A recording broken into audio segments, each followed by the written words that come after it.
Il existe un vieil adage. Lorsque nous sommes jeunes, nous faisons tout pour rendre les autres heureux. En vieillissant, nous réalisons que les hommes sages font souvent le contraire. Bienvenue dans la vidéo d'aujourd'hui, où nous explorerons 9 choses que les hommes intelligents ne devraient jamais faire dans leur relation avec les femmes. Vous savez, Marc Aurèle, l'un des plus grands empereurs de Rome, a dit un jour que les plus grandes erreurs des hommes ne sont pas les choses qu'ils font mal, mais les choses qu'ils ne devraient pas faire, mais qu'ils essaient quand même de faire. Souvent, plus une personne est intelligente, plus elle est susceptible de commettre ces erreurs. Dans cette courte vidéo, je partagerai des idées tirées de la philosophie stoïcienne, des leçons précieuses que moi et beaucoup d'autres hommes avons dû apprendre à la dure. Je suis certain que parmi ceux qui regardent cette vidéo, vous vous retrouverez dans les situations que nous allons aborder. Avant de plonger dans le contenu principal, laissez un commentaire si vous avez déjà commis l'une de ces erreurs. Je crois que votre histoire pourrait aider d'autres hommes à éviter de tomber dans les mêmes pièges. Numéro 1. Gardez votre passé privé. Le premier principe que nous devons aborder concerne la protection de votre passé. Vous savez, Nietzsche a dit un jour que les vieilles pensées reviennent nous hanter comme des fantômes de décisions passées. Et nulle part cela n'est plus vrai que dans les relations. Laissez-moi vous dire quelque chose d'important. Les hommes intelligents commettent souvent cette erreur, parce qu'ils pensent que parler ouvertement de leur passé montre une maturité émotionnelle. Ils partagent leurs moments les plus sombres, leurs échecs, leur vulnérabilité, pensant que cela créera une connexion plus profonde. Mais voici ce qu'ils ne réalisent pas. Une fois que vous partagez quelque chose, vous ne pouvez pas le reprendre. J'ai vu d'innombrables hommes partager leurs insécurités les plus profondes, leurs traumatismes relationnels passés ou leurs luttes personnelles pour que ces mêmes choses soient utilisées contre eux plus tard. Comme les stoïciens nous l'ont enseigné, tout ne doit pas être dit et toute vérité ne doit pas être partagée. Pensez à votre passé comme à un trésor précieux. Vous ne le montrez pas à tout le monde qui exprime de l'intérêt. Vous ne le partagez qu'avec ceux qui ont prouvé qu'ils méritaient votre confiance au fil du temps. La dure vérité est que ce que vous partagez dans un moment d'intimité peut devenir une arme pendant un moment de colère. Alors, quelle est la solution ? Soyez sélectif avec votre passé, partagez graduellement, partagez judicieusement et surtout, partagez uniquement ce qui sert un but dans votre relation actuelle. Comme l'a dit Marc Aurèle, la meilleure revanche est de ne pas être comme votre ennemi. Dans ce cas, la meilleure protection est de ne pas abandonner votre pouvoir par une divulgation prématurée. Rappelez-vous, le mystère n'est pas seulement attractif, il est protecteur. Gardez votre passé privé, non pas parce que vous vous cachez, mais parce que vous protégez ce qui est précieux. Votre histoire est la vôtre à raconter, mais seulement à ceux qui ont mérité le droit de l'entendre. Numéro 2. Affrontez votre peur d'être seul. Parlons de quelque chose que la plupart des hommes n'admettront pas, la peur d'être seul. Aristote a dit que se connaître soi-même est le début de toute sagesse. Mais voici la vérité inconfortable. Beaucoup d'hommes restent dans des relations toxiques simplement parce qu'ils ont peur de la solitude. Réfléchissez-y. Combien de fois avez-vous vu un ami, ou peut-être même vous-même, rester avec la mauvaise personne simplement parce que la pensée d'être seul semblait pire? C'est comme rester dans une maison en feu parce que vous avez peur du froid dehors. Comme les stoïciens nous l'ont appris, parfois notre peur du vide est plus dommageable que le vide lui-même. Je me souviens avoir travaillé avec des hommes d'affaires prospères, des PDG, des leaders, des hommes qui pouvaient commander des salles de conseil, mais ne pouvaient pas gérer un vendredi soir seul. Ils préféraient endurer le drame, le manque de respect, voire les abus émotionnels, plutôt que de faire face à leur peur de la solitude.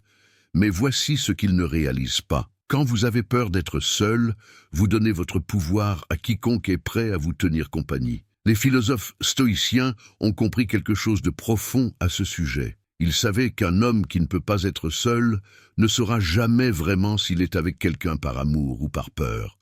Vous ne pouvez pas prendre de décision claire sur les relations quand vous fuyez la solitude. Alors, quelle est la solution? Commencez par des petites étapes. Apprenez à apprécier votre propre compagnie. Trouvez la paix dans la solitude. Parce que voici le paradoxe.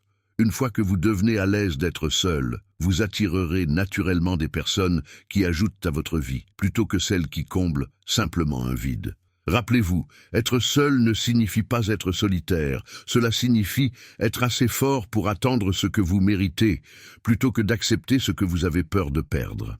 Numéro 3.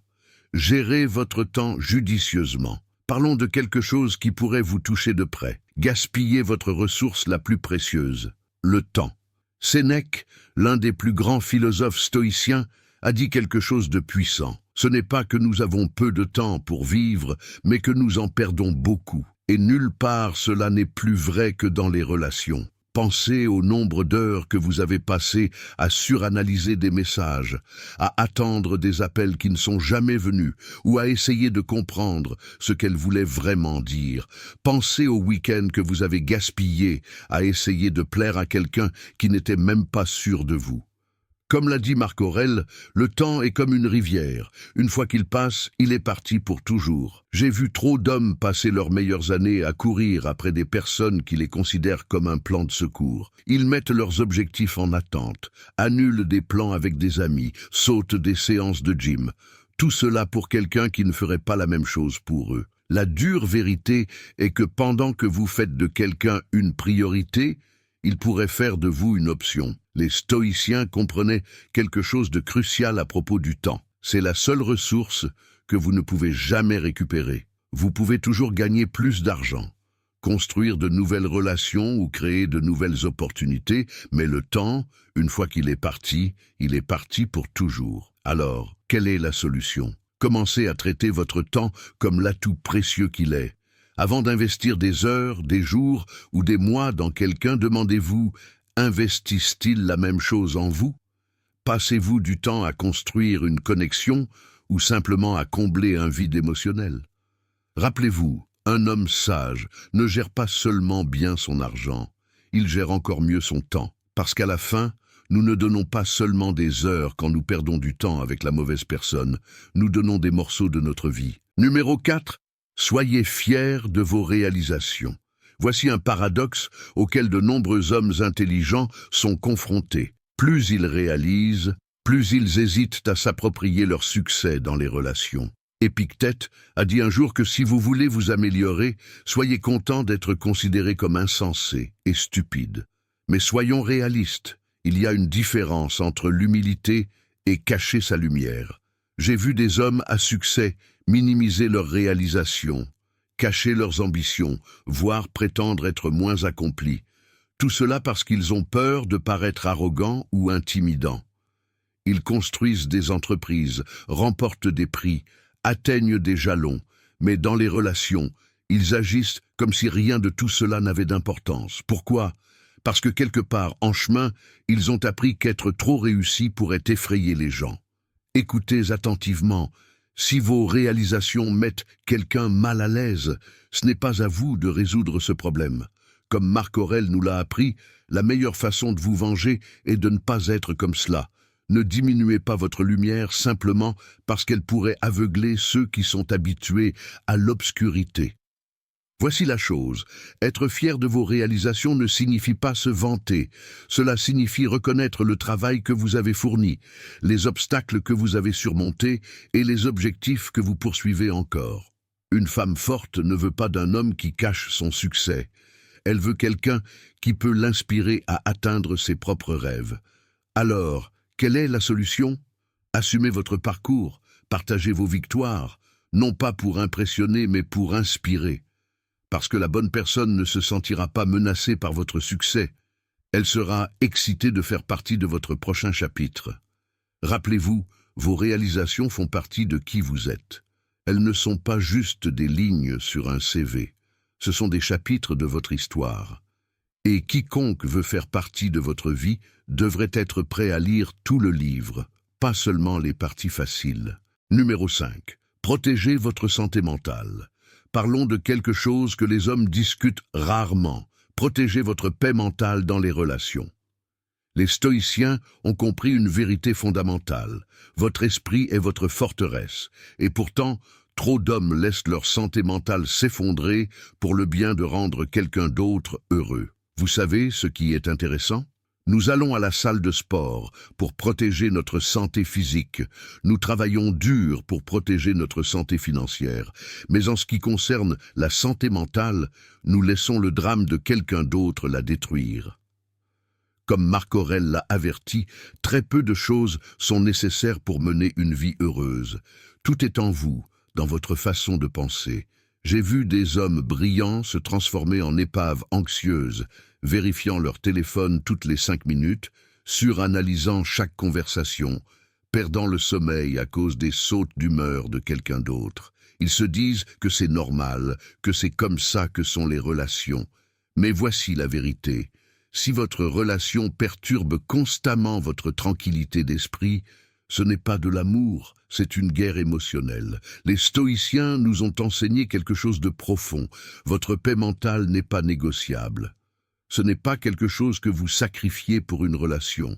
Car si vous perdez votre paix intérieure, qu'apportez-vous exactement à la relation? Une version stressée, anxieuse, épuisée de vous-même. Alors, quelle est la solution?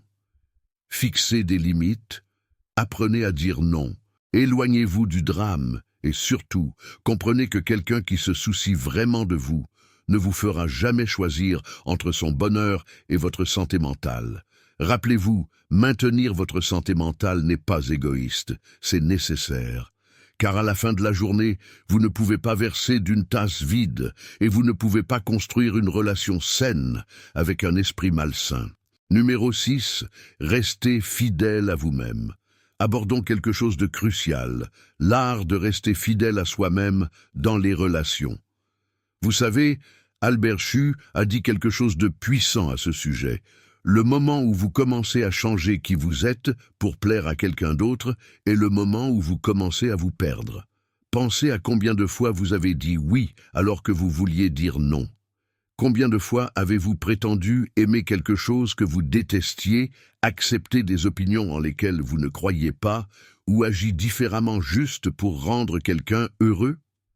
Comme les stoïciens nous l'ont appris, lorsque nous essayons d'être quelqu'un que nous ne sommes pas, nous souffrons 2 fois, une fois à cause de l'effort et une fois à cause de l'échec. J'ai vu des hommes forts, princiers abandonner complètement leurs valeurs, changer leurs objectifs, même se distancier de leurs amis et de leur famille. Tout cela pour correspondre à l'idéal de quelqu'un d'autre. Ils deviennent d'excellents acteurs, jouant un rôle qu'ils pensent que leur partenaire veut voir. Mais voici la vérité brutale. Le moment où vous commencez à jouer la comédie au lieu d'être authentique, vous avez déjà perdu. La vraie ironie. Lorsque vous essayez d'être ce que quelqu'un d'autre veut, vous devenez moins attirant, pas plus, parce que l'authenticité a un pouvoir qu'aucune performance ne peut égaler. Comme Épictète l'a dit, si vous voulez vous améliorer, soyez content d'être considéré comme insensé et stupide pour rester fidèle à ce que vous croyez. Alors, quelle est la solution? Commencez à dire non, commencez à exprimer vos vraies opinions, commencez à rester ferme dans vos valeurs. Oui, certaines personnes pourraient ne pas aimer cela, certaines pourraient même partir, mais n'est-il pas mieux d'être seul pour ce que vous êtes que d'être accepté pour ce que vous n'êtes pas? Rappelez-vous, la bonne personne n'aura pas besoin que vous changiez qui vous êtes. Elle vous mettra au défi de devenir une meilleure version de vous-même, pas une personne différente. Numéro 7, ne sacrifiez pas vos objectifs pour les autres. Parlons de quelque chose qui ruine trop d'hommes bons, sacrifier leurs rêves et leurs ambitions pour une relation. Sénèque l'a parfaitement dit. Personne n'a le pouvoir d'avoir tout ce qu'il veut, mais il est en son pouvoir de ne pas perdre son temps à courir après ce qu'il ne peut pas avoir. J'ai vu des hommes mettre leur carrière en veilleuse, abandonner des opportunités d'affaires, renoncer à leur passion, tout cela pour s'intégrer dans le plan de vie de quelqu'un d'autre. Ils se disent que c'est un compromis, que c'est ce que l'amour exige. Mais voici la dure vérité. Lorsque vous abandonnez votre chemin pour celui de quelqu'un d'autre, vous ne sacrifiez pas seulement des objectifs, vous sacrifiez votre essence. Vous savez ce qui est dévastateur. Quand ces hommes se réveillent, des années plus tard, remplis de ressentiment, se demandant où sont passés leurs rêves, ils se regardent dans le miroir et se reconnaissent à peine. Comme Marc Aurèle l'a averti, regardez bien en vous-même. Il y a une source de force qui surgira toujours si vous regardez toujours. Le vrai problème n'est pas seulement de renoncer à des opportunités, c'est de perdre le respect. À la fois le respect de soi et le respect de votre partenaire. Parce que soyons honnêtes, personne n'admire vraiment quelqu'un qui abandonne son but pour l'amour. Ils peuvent apprécier le sacrifice au début, mais finalement, ils se demanderont ce qui est arrivé à l'homme ambitieux qu'ils ont d'abord trouvé attirant. Alors, quelle est la solution? Gardez vos rêves vivants, poursuivez vos objectifs avec passion, incluez votre partenaire dans votre voyage s'ils veulent vous rejoindre, mais ne déraillez pas votre chemin pour le leur. Un vrai partenariat améliore le parcours des deux personnes. Il ne nécessite pas qu'une personne abandonne le sien. Rappelez-vous, la bonne personne encouragera vos ambitions, ne les combattra pas. Ils seront fiers de vos objectifs, pas menacés par eux. Parce que le véritable amour ajoute à votre vie, il ne soustrait pas de vos rêves. Numéro 8. Donnez la priorité à la famille et aux amis. Discutons d'une erreur critique que je vois chez les hommes intelligents, sacrifier leur relation fondamentale pour un partenaire romantique. Platon avait raison en disant que la première et la plus grande victoire est de se conquérir soi-même. Être conquis par soi-même est de toutes les choses la plus honteuse et vile. Et rien ne montre cela plus que lorsque les hommes abandonnent leur système de soutien pour une relation. Je l'ai vu d'innombrables fois, des hommes se déconnectant lentement de leurs amis, manquant des événements familiaux, annulant des traditions de longue date, tout cela pour plaire à leur partenaire. Ils pensent qu'ils investissent dans leur relation, mais ce qu'ils font vraiment, c'est brûler des ponts dont ils pourraient avoir désespérément besoin plus tard. Comme les stoïciens nous l'ont enseigné, aucun homme n'est une île, mais chaque homme a besoin de sa tribu. Voici ce qui est tragique. Au moment où ces hommes réalisent leur erreur, ils se retrouvent souvent isolés. Leurs amis sont passés à autre chose.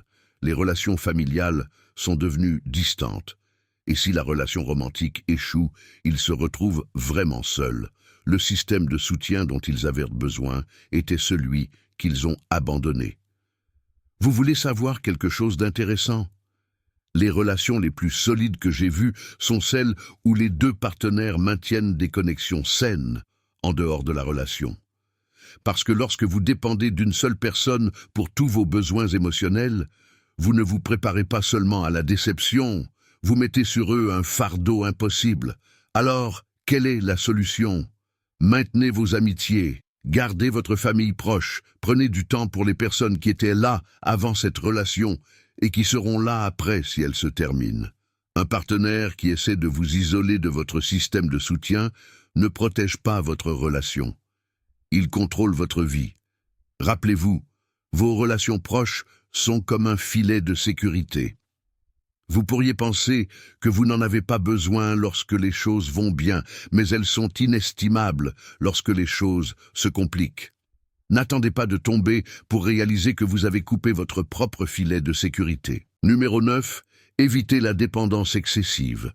Concluons avec peut-être le principe le plus crucial. Évitez le piège de la dépendance excessive. Marc Aurèle a dit quelque chose de profond à ce sujet. Vous avez le pouvoir sur votre esprit, non sur les événements extérieurs. Réalisez cela et vous trouverez la force. Laissez-moi vous décrire une scène que je vois trop souvent. Des hommes intelligents et capables devenant complètement dépendants de l'approbation, de l'attention ou de la présence d'une femme. Ils vérifient compulsivement leur téléphone, planifient tout leur emploi du temps en fonction de sa disponibilité et se sentent anxieux lorsqu'ils n'obtiennent pas de réponse immédiate. Leur humeur fluctue avec ses messages, leur bonheur dépend de son sourire. Comme diraient les stoïciens, lorsque vous faites dépendre votre paix de quelqu'un d'autre, vous devenez esclave de son comportement. Voici ce qui est fascinant. Plus vous devenez dépendant, moins vous paraissez attirant. C'est comme une prophétie autoréalisatrice. Votre peur de les perdre crée en fait les circonstances mêmes qui les éloignent. Parce que, soyons honnêtes, personne ne veut être le monde entier de quelqu'un. c'est trop de pression, trop de responsabilité. La dure vérité, lorsque vous faites de quelqu'un votre tout, vous devenez leur rien.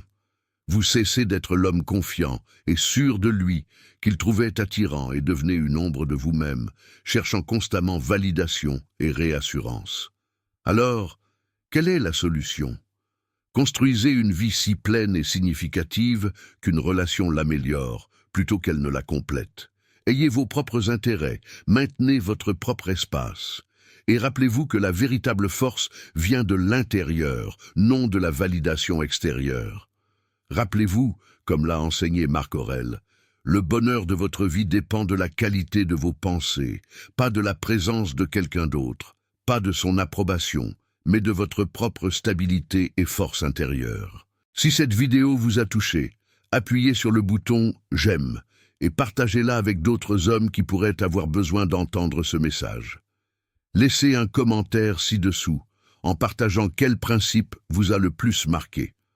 Votre expérience pourrait être exactement ce que quelqu'un d'autre a besoin d'entendre en ce moment.